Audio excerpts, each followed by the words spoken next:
হযরত সুমাইয়া রাদিয়াল্লাহু আনহা গগন বিদারীর আওয়াজে সেদিন কারো মন গলে নাই। নির্মম ভাবে আবু জাহেল বর্ষা বেড়ে বেড়ে সেই দিন সবার সামনে থেকে শহীদ করে দিল। হযরত সুমাইয়া শহীদ হয়ে গেলেন, জীবন দিলেন, কিন্তু ঈমান দেন নাই। তেলের গাড়ি তেলে চলি,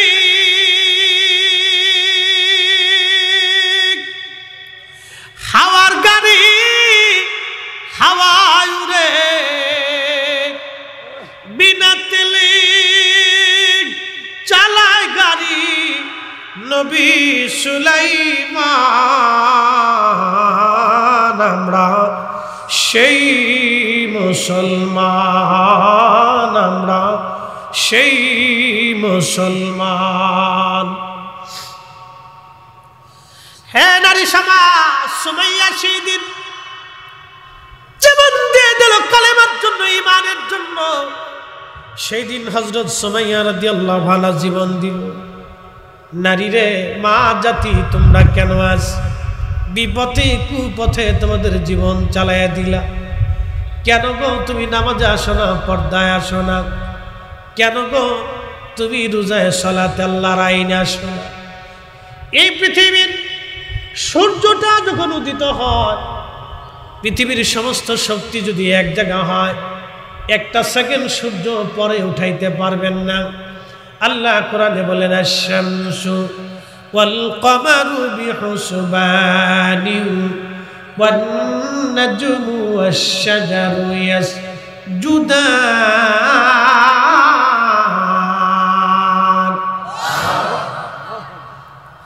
সূর্য এবং চাঁদ আল্লাহর নির্দিষ্ট আইনে কক্ষপথে পরিচালিত হয়। সূর্য এবং চাঁদ আল্লাহর নির্দিষ্ট কক্ষপথে আল্লাহর আইনে পরিচালিত হয়।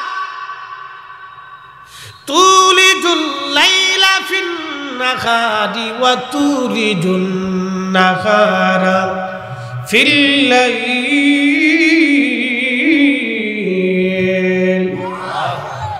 আমার দিকে তাকান, রাতের পরে দিন আসে, দিনের পরে রাত আসে। আমাদের আইনে না আল্লাহর আইনে?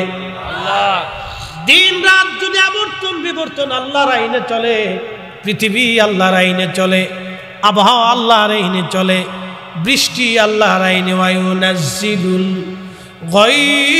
গায়স, বৃষ্টি কখন হবে আল্লাহ ছাড়া কেউ জানে না। ও বৃষ্টি আল্লাহর আইনে, পৃথিবী আল্লাহর আইনে, নক্ষত্র আল্লাহর আইনে, আবহাওয়া আল্লাহর আইনে চলে, সমগ্র মাখলুকগুলি আল্লাহর আইনে চলে। একমাত্র মানুষ আর জিন আল্লাহর আইনে চলতে চায় না। কি কথা কর না কেন? সমগ্র সৃষ্টিগুলি যদি আল্লাহর আইনে চলে, আমরাও আল্লাহর আইনে। কথা কর না কেন? জোরে বলেন। না না হয় না, আরো জোরে বলেন। আমরা কার আইনে? জোরে বলেন, একসাথে একসাথে বলেন। কার? হাত উঁচা করে বলেন কার? আরো জোরে বলেন কার?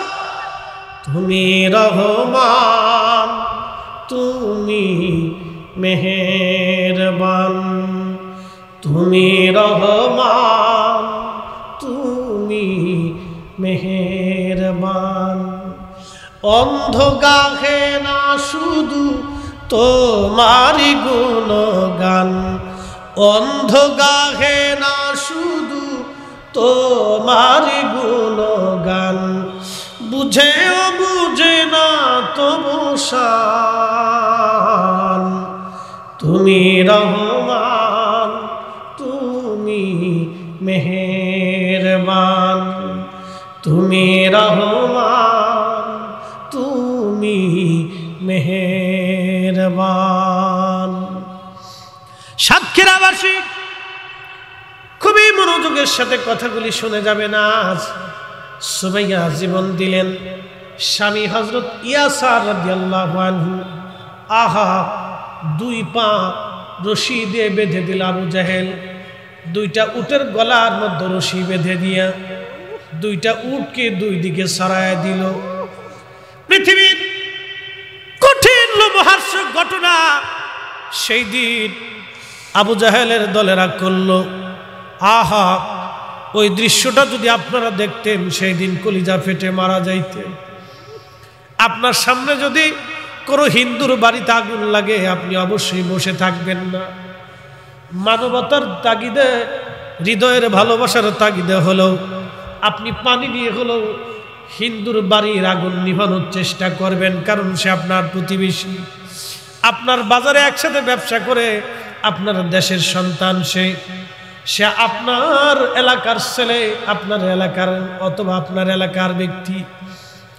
আত্মমানবতার তাগিদে, ভালোবাসার তাগিদে আপনি পানি নিয়ে তার আগুন নিভানোর চেষ্টা করবেন। একটা হিন্দু ব্যক্তি যদি অ্যাক্সিডেন্ট করে বসে, আপনি চিন্তা করবেন সে মানুষ, সে কোন ধর্মের, এটা দেখার বিষয় না, তাকে আগে বাঁচাইতে হবে। আপনি তাকে ধরে নিয়ে দ্রুত গতিতে ডাক্তার দেখাবেন, চিকিৎসা করাবেন। আমাদের দেশের ডাক্তার যারা চিকিৎসা দেয়, তারা অনেক হিন্দু ডাক্তার আছে, খ্রিস্টান ডাক্তার আছে, বৌদ্ধ ডাক্তার আছে। রোগী দেখার সময় কিন্তু তারা ধর্মের চিন্তা করে না, তারা চিন্তা করে মানুষের চিন্তা। কি কথা কন না কেন? কোন মুসলিম ডাক্তার যদি ভালো হয়, বড় ডাক্তার হয়, হিন্দু বৌদ্ধ খ্রিস্টান সব ধর্মের মানুষ তার কাছে যায়। কোন হিন্দু ডাক্তার যদি বড় ভালো ডাক্তার হয়, মুসলমানরাও তার কাছে যায়। সে কিন্তু এই চিন্তায় চিকিৎসা করে না যে সে মুসলমান, তার আমি খারাপ চিকিৎসা করে দেই, এই চিন্তা কিন্তু ডাক্তারের মগজে থাকে না। আমরা যারা আলেম ওলামা আছি, আমাদের কাছেও সব ধর্মের মানুষ সমান। একজন মুসলমান আমার কাছে যেমন নিরাপত্তা পাবে, একজন হিন্দু আমার কাছে তেমন নিরাপত্তা পাবে। কি কথা কন না কেন? এটার নাম ইসলাম। সে কোন ধর্মের এটা আমার দেখার বিষয় না, সে আমার দেশের সন্তান। সে যদি ক্ষুধার্ত থাকে তো তার বাড়ি আমাকে খাবার পৌঁছাইতে হবে।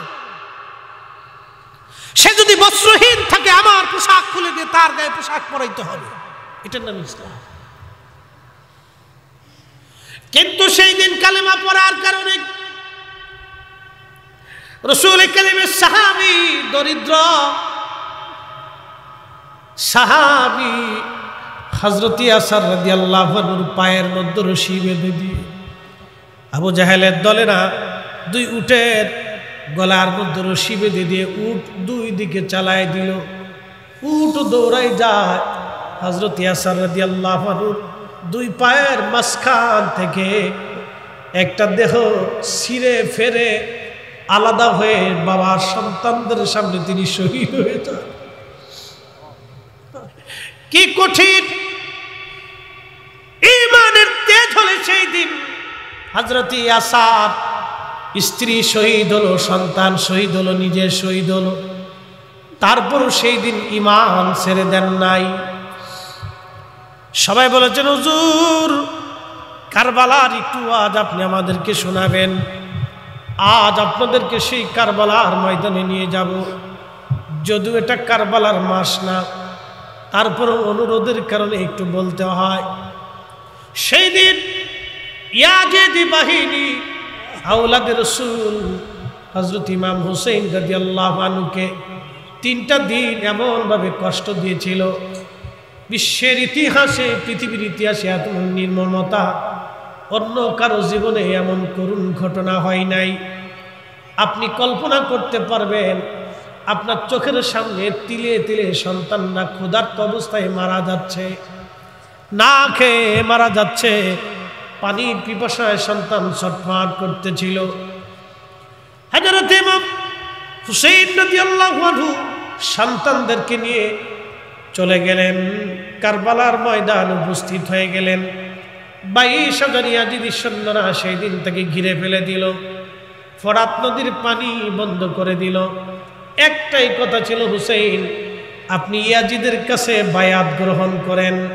ইমাম হুসাইন বলেছিলেন, একজন মদপায়ী নিকৃষ্ট ব্যক্তির কাছে বায়াত নিয়ে আমি রাসূলুল্লাহর সুন্নতের হানি করতে পারবো না, আমার জীবন চলে যাবে। এমন নিকৃষ্ট ব্যক্তির কাছে বায়াত নিয়ে আমি ইসলামের সম্মান নষ্ট করতে রাজি না। একবার জোরে বলা যাবে আল্লাহু আকবার।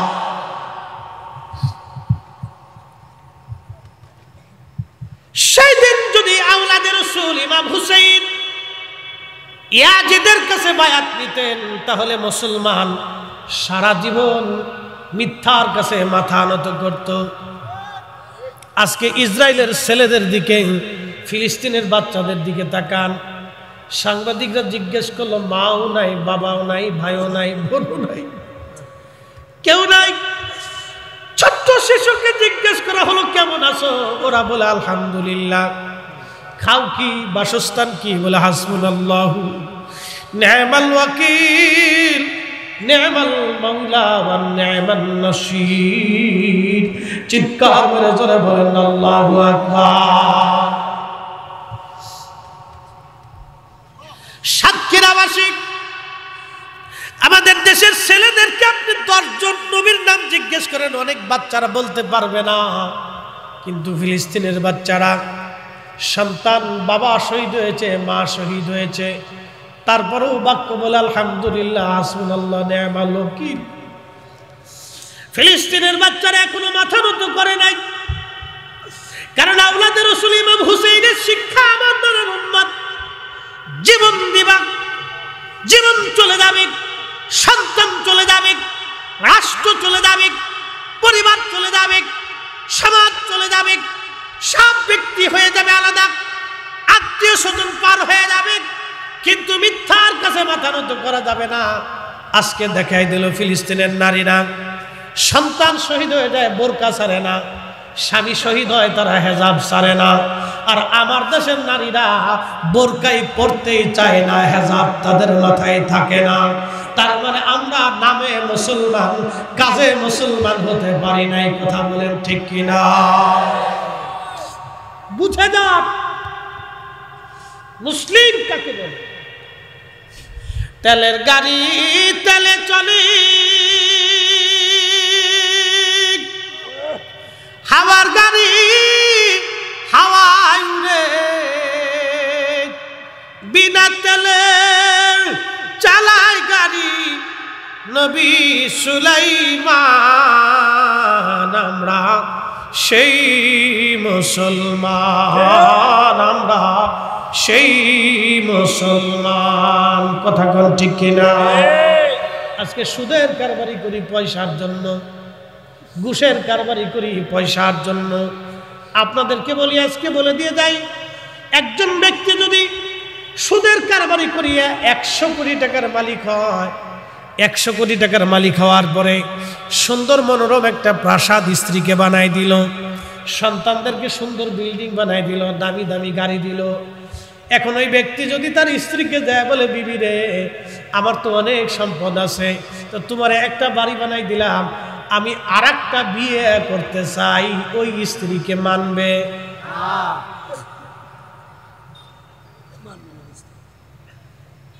কথা করলে কোনো মানবে? তাহলে ওই স্ত্রীর জন্য সুদ খাই ও বেটার জিন্দিগি শেষ। দুনিয়াতে যদি অন্য স্ত্রী না মানে, তো আখিরাতের হালত কি? 0 0 0। ও আসলেই বোকা, ও আসলেই বোকা। আর আপনাদেরকে বলে দিয়ে যাই, যেই সন্তানের জন্য সুদ ঘুষ খাইয়া, হারাম খাইয়া 100 কোটি টাকার মালিক হইল, ওই লোকটা ধরেন তার আরেকটা স্ত্রীর প্রয়োজন, তার এই স্ত্রী মারা গেছে, ধরেন আরেকটা স্ত্রীর প্রয়োজন, ছেলে মেয়েরা বড় হয়ে গেছে, ওই ছেলেদেরকে ডাক দিয়ে যদি বলে, বাবারা আমার আরেকজন স্ত্রীর দরকার, আমি বিয়ে করতে চাই, রাত্রিবেলা গোপনে ছেলে যায় গলার মধ্যে ছুরি ধরে বলবে, বুড়া কালে যদি অকাম করবার চাও, বুড়া তোর জিন্দিগি শেষ করে ফেলব। ঠিক বললেও ঠিক, না ঠিক বললেও ঠিক, খোঁজ নিয়ে যায় দেখেন, ওর জিন্দিগির 16 আনার 16 আনাই শেষ। দুনিয়াতে যদি না পান, তাহলে হাসরের মাঠ কত কঠিন।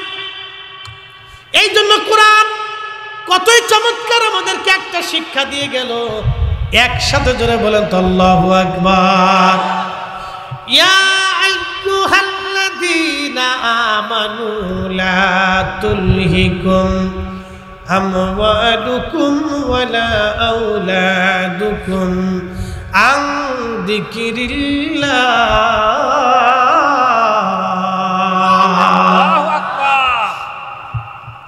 বুঝতে অসুবিধা? তাহলে দোয়া পর্যন্ত আসেন তো ইনশাল্লাহ? না না, জোরে বলেন, জোরে বলেন ইনশাল্লাহ। আপনাদেরকে একবারে বেশি রাত্রি করে কষ্ট দেব না। 1 ঘন্টা হয়েছে, যদি টাইম দেন তাহলে আরো 15 মিনিট বাড়াবো ইনশাল্লাহ। হ্যাঁ, আরো 1 ঘন্টা চলবে ইনশাল্লাহ। রাজি? রাজি? আচ্ছা, অসুবিধা নেই, দেখি আমরা কদ্দূর যাইতে পারি, কদ্দূর যাইতে পারি, কদ্দূর যাইতে পারি। এই যে কোরআনের আয়াত, এরপর আরেকটা শান শোনাইতেছি, একসাথে বলেন আল্লাহু আকবার। হে ঈমানদার, অ্যাটেনশন।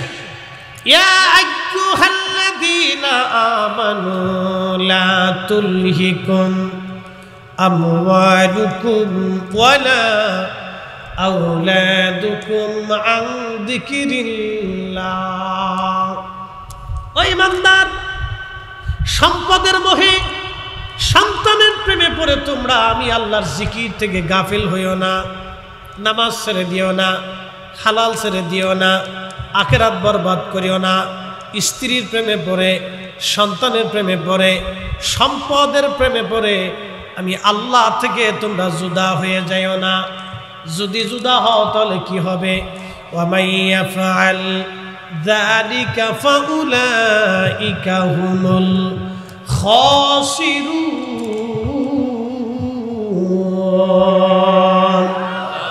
তুমি ক্ষতিগ্রস্ত হয়ে যাবে, তোমার আখিরাত বরবাদ হয়ে যাবে। জিন্দেগি তোর যাইরে ফাঁকি দিয়া রে হবে সোনার জিন্দেগি তোর যায় ফাঁকি দিয়া, জিন্দেগি তোর যাইরে ফাঁকি দিয়া রে সোনার জিন্দেগি তোর যায় ফাঁকি দিয়া। ও আদম রে,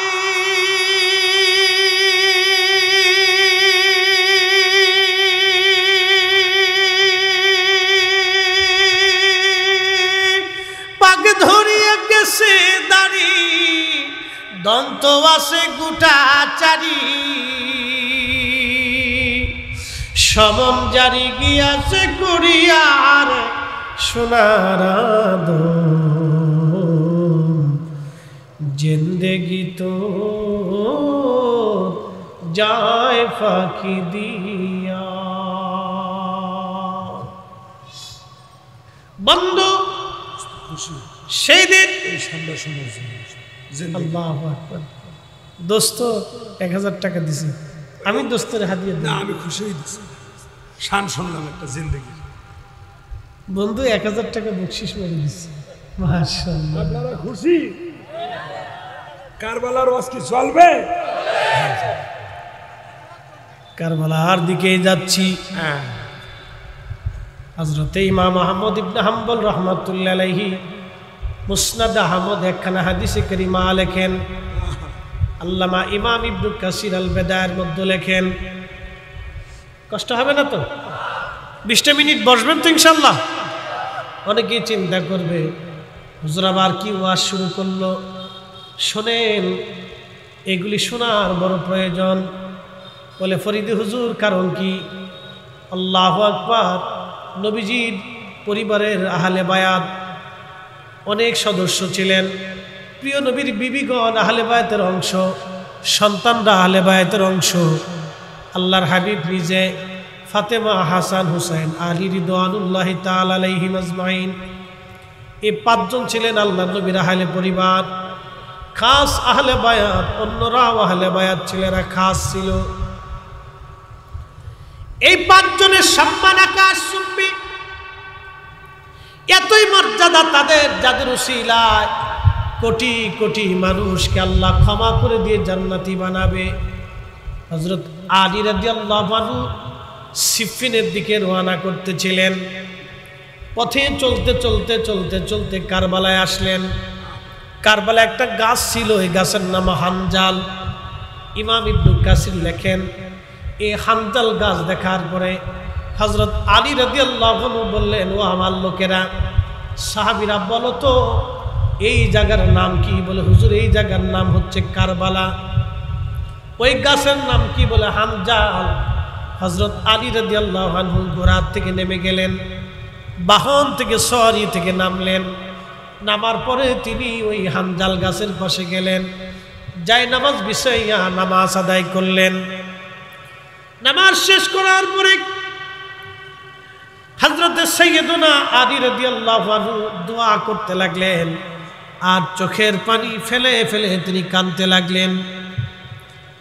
যখন দোয়া শেষ হয়ে গেল, সাহাবীরা জিজ্ঞেস করলেন, আমিরুল মুমিনিন, বিষয়টা বুঝলাম না, এই হানজাল গাছের কাছে কারবালার ময়দানে আপনি কেন কাঁদলেন? এইখানে আপনি কেন নামাজ পড়লেন? দোয়া কেন করলেন? কিসের দোয়া করলেন? কেন চোখের পানি আপনি ফেললেন? হযরত আলী ডাক দিয়ে বললেন, সাহাবীরা রে, আমি আমার মাসুক নবীর পবিত্র জবান থেকে শুনেছি, আল্লাহর নবী বলেছেন কারবালায় এই হানজাল গাছের পাশে এইখানে আমার হুসাইনকে শহীদ করা হবে, আমার হুসাইনের সঙ্গী যারা হবে তাদেরকেও শহীদ করা হবে। সাহাবীদের পরে জমিনের উপরে আসমানের নিচে তারা হবে দামি শহীদ, তাদের শাহাদাতের মর্যাদা থাকবে অপরিসীম। সাহাবায়ে কেরামের পরেই তাদের মর্যাদা হবে। হযরত আলী বললেন, আমি আমার রাসূলের জবান থেকে শুনেছি এইখানে আমার হুসাইন শহীদ হবে সপরিবারে, সেই জন্য আমি আলী এই জায়গায় নামাজ পড়ে আমার সন্তান হুসাইন যাতে ওই সময় ধৈর্য ধরতে পারে, শাহাদাতের কঠিন সময় যাতে ধৈর্য না হারায়, সেই জন্য আমি আলী তার জন্য দোয়া করে গেলাম, তার জন্য আল্লাহর দরবারে দরখাস্ত করে গেলাম। একবার জোরে বলা যাবে কি মারহাবা? আখেরি সালাম লন ওহে নানা জান, আপনার হুসাইন যায় কারবালার ময়দান, গো নানা কারবালার ময়দান। হযরত হুসাইন কারবালায় উপস্থিত। মনোযোগ, 3 দিন পর্যন্ত পানি বন্ধ হয়ে গেল। তীর সৈন্যরা ঘিরে ফেলল, পানি নাই, খাবার নাই। 3 দিনের শেষ সময়ে, আল্লাহু আকবার, শেষ সময়ে ছোট্ট শিশু আলী আসগর কোলের মধ্যে আলী আকবর শহীদ হয়েছে, হযরত ইমাম কাসেম শহীদ হয়েছেন, হযরত আব্বাস আলামদার রাদিয়াল্লাহু আনহু শহীদ হয়েছেন, আরো পরিবারের সদস্যরা শহীদ হয়ে গেছে। শুধু বেঁচে আছে হযরত জয়নুল আবিদিন এবং শিশু আলী আসগর রাদিয়াল্লাহু আনহু। হযরত আলী আসগরকে কোলের মধ্যে নিয়ে ইমাম হুসাইন রাদিয়াল্লাহু আনহু পানির আশায় গেলেন। বিবি শাহরবানু, যিনি পারস্য সাম্রাজ্যের নাতি ছিলেন, হযরত আলী রাদিয়াল্লাহু আনহু পার্সিয়ানদের কাছ থেকে যুদ্ধে বিজয় করার পরে তারা যখন এই অ্যারেস্ট হয়ে যখন মদিনাতে আসলো, হযরত আলী রাদিয়াল্লাহু আনহু নিজে ইমাম হুসাইনের সঙ্গে তার শাদী দিয়েছিলেন। পার্সিয়ান সাম্রাজ্যের নাতি শাহরবানু, আল্লাহ তার গর্ভে একটা সন্তান দিয়েছিলেন। এই সন্তানের নাম ছিল আলী আসগর রাদিয়াল্লাহু আনহুকে কোলের মধ্যে নিয়ে বিবি সাহেবা ডেকে বললেন, স্বামী আমার, ওদের দৃষ্টিতে আপনি অপরাধী হতে পারেন, কিন্তু আমার এই কলিজার টুকরো সন্তান তো কোনো অপরাধ করে নাই, একটু পানির জন্য তাকে নিয়ে চলে যান, দেখেন পানি দেয় কিনা। হযরত ইমাম হুসাইন অনেক বড় আশা নিয়ে চলে গেলেন। হযরত ইমাম হুসাইন কোলের মধ্যে সন্তান নিয়ে গেলেন। 22,000 ইয়াজিদি সৈন্যরা সামনে দাঁড়ানো। আওলাদে রাসূল তাদেরকে ডেকে বলেন, নানার উম্মত, তোমরা আমার দৃষ্টিতে, তোমাদের দৃষ্টিতে আমি অপরাধী হতে পারি, তোমাদের দুশ্মন হতে পারি, কিন্তু আমার ছোট্ট শিশু আলী আসগর তো কোনো অপরাধ করে নাই, একটু পানি তুমি দয়া করে তাকে দাও। সেই দিন আওলাদে রাসূলের সেই করুণ আর্তনাদ তাদের মনে মায়া লাগে নাই। চিন্তা করেন পৃথিবীর কত বড় নির্মমতা, কত কঠিন নির্মমতা সেই দিন প্রদর্শন করা হয়েছিল। আল্লাহু আকবার।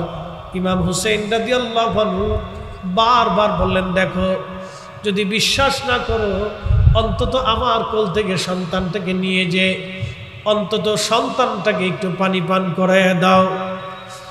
সাতক্ষীরাবাসী সন্তানটাকে নিয়ে গেলেন আওলাদে রাসূল, বুকের মধ্যে ধরে বসে আছে।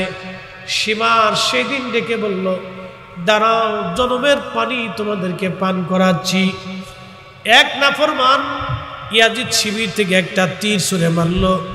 তীরটা এসে আওলাদে রাসূলের বক্ষর মধ্যে ধরে রাখা ছোট্ট শিশু আলী আসগরের কলিজা বিদীর্ণ হলো।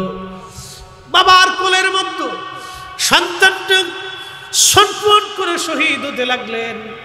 ইমাম হুসাইন রাদিয়াল্লাহু আনহু রক্তমাখা অবস্থায় সন্তানকে নিয়ে দ্রুত গতিতে তাঁবুর কাছে ফিরে আসলেন।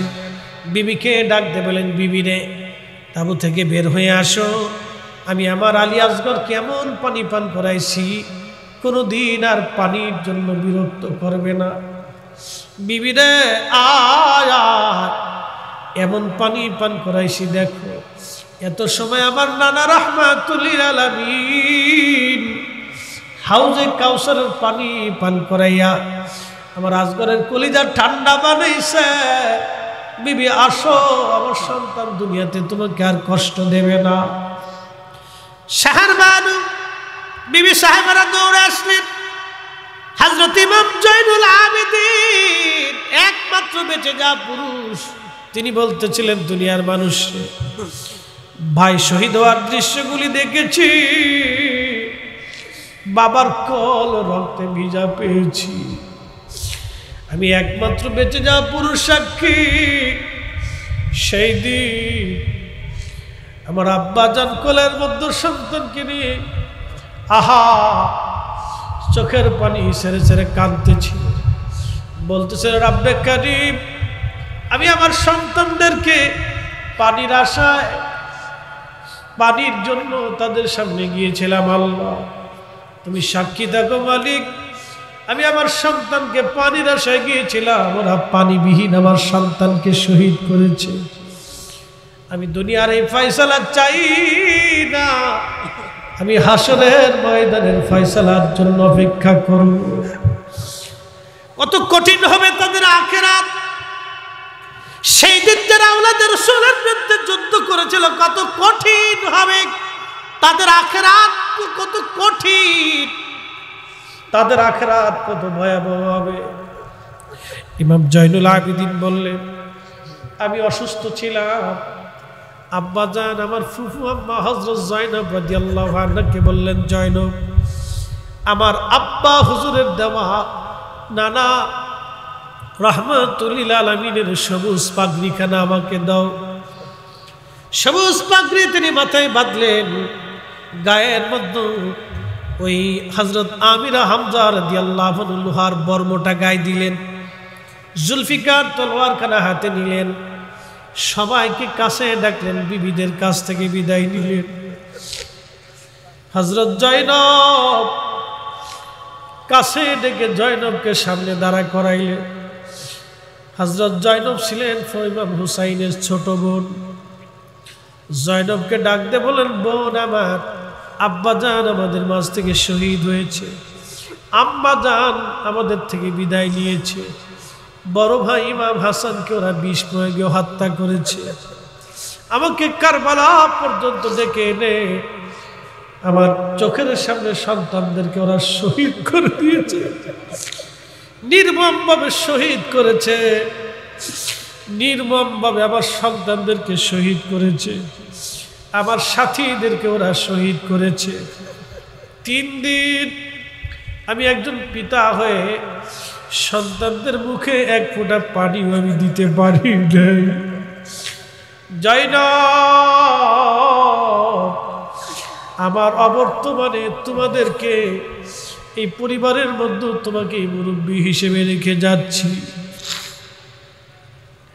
জয়নব দুটি ওসিয়ত তোমার জন্য আমি করে যাচ্ছি। প্রথম ওসিয়ত হলো আমার জয়নুলকে রেখে গেলাম, জয়নুল আবেদিন। আমি আমার জয়নুল আবেদিনকে রেখে যাচ্ছি, আমার নানার উম্মতের দ্বীনের জন্য তাকে রেখে গেলাম। সাবধান জয়নুল, আমার জয়নুলের মনে ব্যথা দিবি না, কষ্ট দিবি না, সন্তানের মতো লালন করবি। 2 নম্বর ওসিয়ত, জয়নব আমার শাহাদাতের পরে আমি জানি ওরা আমার লাশের উপরে বিভিন্নভাবে অত্যাচার করবে রে, তুই কিন্তু আমার সাকিনারে আমার লাশের পাশে যাইতে দিবি না, মাতম করবি না, আমার নানা রাহমাতুল্লিল আলামিনের নিষেধ। 3 নম্বর ওসিয়ত, জয়নব যদি কোনদিন তোমরা মদিনায় ফেরত যাইতে পারো, যদি কোনদিন মদিনায় ফেরত যাইতে পারো, জয়নব রে, দুনিয়ার কোন রাজা বাচ্চার আদালতে আমাদের হত্যার ফায়সালার জন্য বিচার চাবি না। দুনিয়ার কোন রাজা বাচ্চার দরবারে আমাদের হত্যার জন্য, শাহাদাতের জন্য, নির্মমতার জন্য ফায়সালা টানতে যাবি না। যদি কোনোদিন মদিনায় যাওয়ার সুযোগ হয় রে জয়নব, কারো বাড়ি যাবি না, কারো ঘরে যাবি না, সর্বপ্রথম আমার নানা রাহমাতুল্লিল আলামিনের রওজার পাশে যে দাঁড়াবি।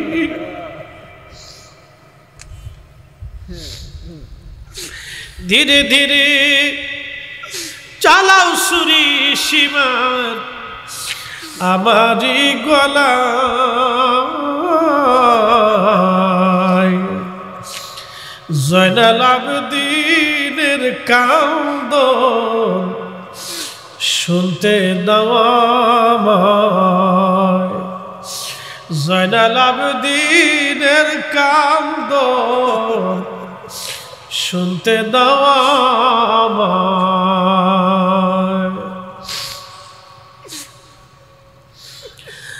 সাতক্ষীরাবাসী হযরত ইমাম হুসাইন ওসিয়ত করার পরে উনি যুদ্ধের ময়দানে চলে গেলেন। যুদ্ধের ময়দানে চলে যাওয়ার পরে নির্মমভাবে তাকে শহীদ করা হলো। সাতক্ষীরার মুসলমান আজকে শুনে যান, ইমাম ইবনু কাসির আল বাদার মধ্যে লেখেন 133টা তীর পুরো শরীর মুবারক থেকে ঝাঁঝরা করে ফেলেছিল। 21টা বর্ষার আঘাত শরীরের মধ্যে ছিল, 33টা তলোয়ারের আঘাত ওনার শরীরের মধ্যে ছিল। পুরা শরীর মুবারক থেকে ঝাঁঝরা করে ফেলে দেওয়া হয়েছিল। উনি যখন শহীদ হয়ে যান, ওনার দেহ থেকে মাথা মোবারক কেটে আলাদা করে ফেলে দেওয়া হলো। ইমাম ইবনু কাসির আল বাদার মধ্যে বিশুদ্ধ সনদে লেখেন, যখন এইভাবে নির্মমভাবে অত্যাচার চলতেছিল, হযরত আব্দুল্লাহ ইবনে আব্বাস, যিনি রইসুল মুফাসসিরিন ছিলেন, কোরআনের সবচেয়ে বড় মুফাসসির, আল্লাহর নবীর আপন চাচাতো ভাই ছিলেন, উনি বলতেছেন, আসরের নামাজের পরে আমি কাবা শরীফের সঙ্গে হেলান দিয়ে বসা অবস্থায় আমি ঘুমিয়ে পড়লাম। আল্লাহর ঘরের সাথে হেলান দিয়ে ঘুমিয়ে পড়েছি। স্বপ্নের মধ্যে দেখি আমার পেয়ারা নবীজি কারবালার দিক থেকে জুব্বা মোবারকে ধুলাবালি, দাড়ি চুল মোবারকে ধুলাবালি, হাতের মধ্যে রক্ত গুলি নিয়া নবীজি দৌড়াইয়া দৌড়াইয়া কাঁদতে কাঁদতে কাবা শরীফের দিকে দৌড়াইয়া দৌড়াইয়া নবী আসতেছে। ইবনে আব্বাস বলেন, দুনিয়ার মানুষ স্বপ্নের মধ্যে দৃশ্যখানা দেখে আমি নবীজিকে বললাম, ইয়া রাসূলুল্লাহ, জীবনে কোনোদিন আপনার গায়ে ধুলাবালি দেখি নাই, চুল দাড়ি মুবারক এরকম ধুলাবালি এলোমেলো দেখি নাই, হাতের মধ্যে রক্ত কেন নবীজি? কেঁদে কেঁদে কেন আপনি কাবার দিকে দৌড়ে আসতেছে? আল্লাহর নবী ডাক ডাকা, ইবনে আব্বাস রে, আব্দুল্লাহ রে, মক্কায় খবর দাও, আমার হুসাইন দুনিয়ায় নাই,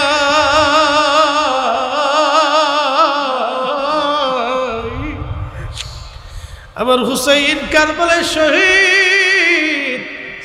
আমার হুসাইনের শাহাদাতের সময় আমি নবী পাশে ছিলাম, আমি রাসূল তার শাহাদাতের সময় পাশে ছিলাম। তার রক্ত, সাথীদের রক্তগুলো আমি নিয়ে আসছি আল্লাহর আদালতে যাওয়ার জন্য। চিৎকার মেরে ধরে বলবেন আল্লাহু আকবার। আল্লামা ইমাম ইবনে কাসির হাদিস খানা লেখার পরে নিচে বলছেন হাযা হাদিসুন সানাদুন জাইয়্যিদ, এই হাদিসের সনদ বড়ই মজবুত, এই হাদিসের সনদের মধ্যে কোনো গন্ডগোল নাই, বিশুদ্ধ ঘটনা। আল্লাহর নবীজি স্বপ্নে দৌড়াইয়া দৌড়ায় কাবার দিকে আসতেছে। আল্লাহর নবী বলেন মান রাআনি ফিল মানামি ফাকাদ রাআল হক, রাবাহুল বুখারী। যে আমাকে স্বপ্ন দেখলো সে বাস্তবে আমি নবী দেখলো। আমি নবী নিজে আসি, ছবি আসি না, আমি নবী নিজে সরাসরি আসি। চিৎকার মেরে জোরে বলবেন আল্লাহু আকবার। হযরত ইবনে আব্বাস বলেন আমি স্বপ্ন দেখলাম, স্বপ্ন ভেঙে গেল আমার। সারা কাবা বলে উনি পাগলের মতো দৌড়ার বল, শুনছো কাবাবাসী, শুনছো মক্কাবাসী, হুসাইন আর নাই, আমাদের হুসাইন কারবালায় শহীদ। একটু চিন্তা করেন তো, সেই দিন আল্লাহ তাদের উপরে কত বড় জুলুম তারা চলেছিল, কিন্তু অন্যের কাছে মাথা নত করে নাই। কথা কোন ঠিক কিনা? সেই দিন তারা মিথ্যার কাছে মাথা নত করে নাই, অন্যের কাছে মাথা নত করে নাই, অন্যের কাছে মাথা নত করে নাই। ন্যায়ের সামনে ন্যায়ের জন্য মাথা উঁচু করে দাঁড়িয়েছিল উহুদ পাহাড়ের মতো। সেই দিন নিজে শহীদ হলো, সন্তান শহীদ হয়ে গেল, পরিবার পরিজন শহীদ হলো। শুধু কি এখানেই শেষ না, ইমাম ইবনে কাসির লিখতেছেন ইমাম হুসেন রাদিয়াল্লাহু আনহুর দেহ মোবারক থেকে জুব্বা খুলে নিয়ে যাওয়া হলো। আহা, মাথাবিহীন দেহ মোবারককে ফোরাত নদীর তীরে কারবালার ধুলা বালির মধ্যে শুয়াইয়া ইয়াজিদ বাহিনী 70টা ঘোড়াকে তারা সিরিয়াল করলো। 70 জন সুয়ারি ঘোড়ার পিঠের উপরে চড়াইয়া নগ্ন দেহ, খালি দেহ মোবারকের উপর দিয়ে ঘোড়া দাবড়াইতে লাগলো।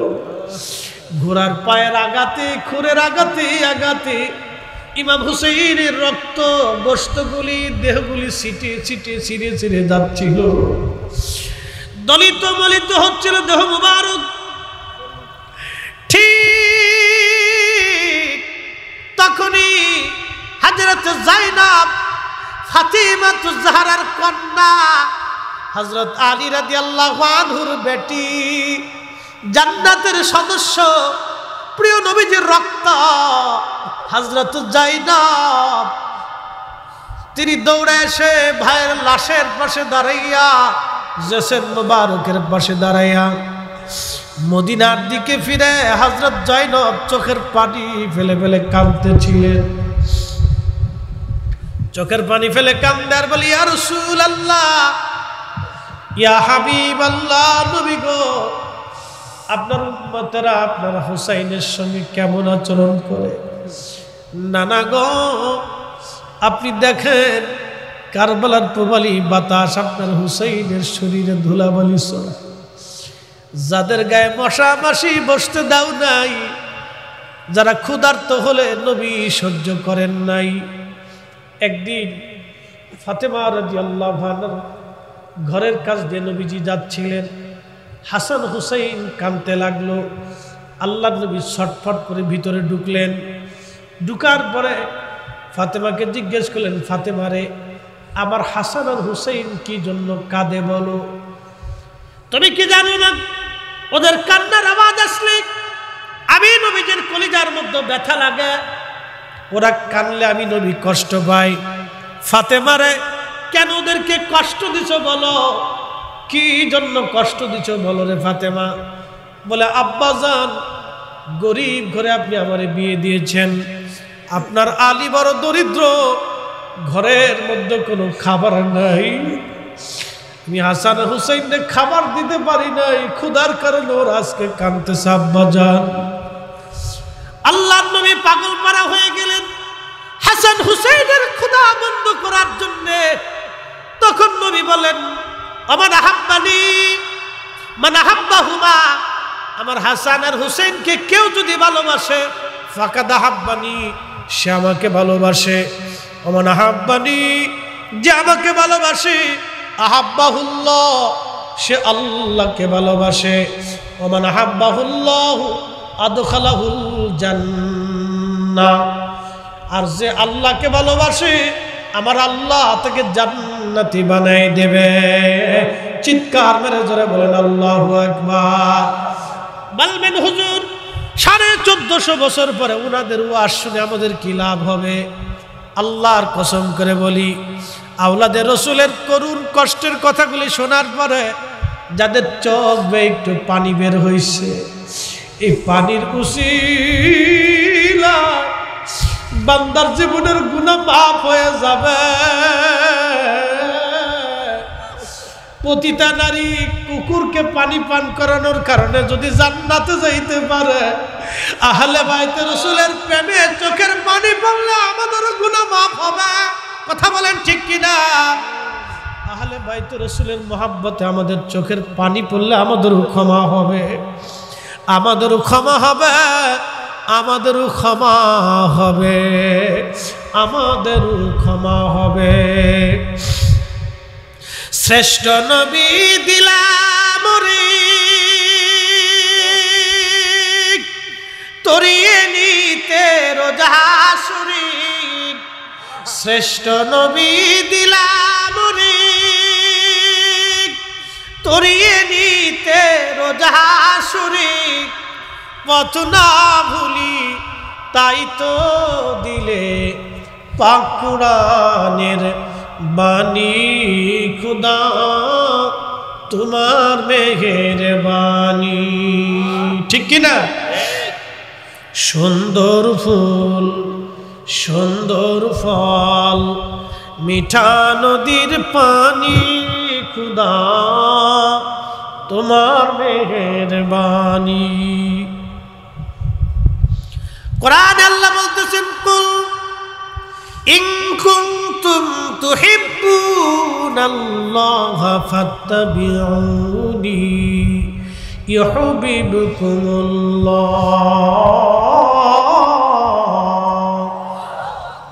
আলোচনা আর দীর্ঘায়িত করব না। আলোচনার মূল প্রতিপাদ্য বিষয় আমি বলে ফেলেছি। মিথ্যার কাছে মাথা নত করা যাবে না, অন্যায়ের কাছে মাথা নত হবে না, হকের জন্য মাথা উঁচু করে দাঁড়ায় থাকতে হবে। কথা বলেন ঠিক কিনা?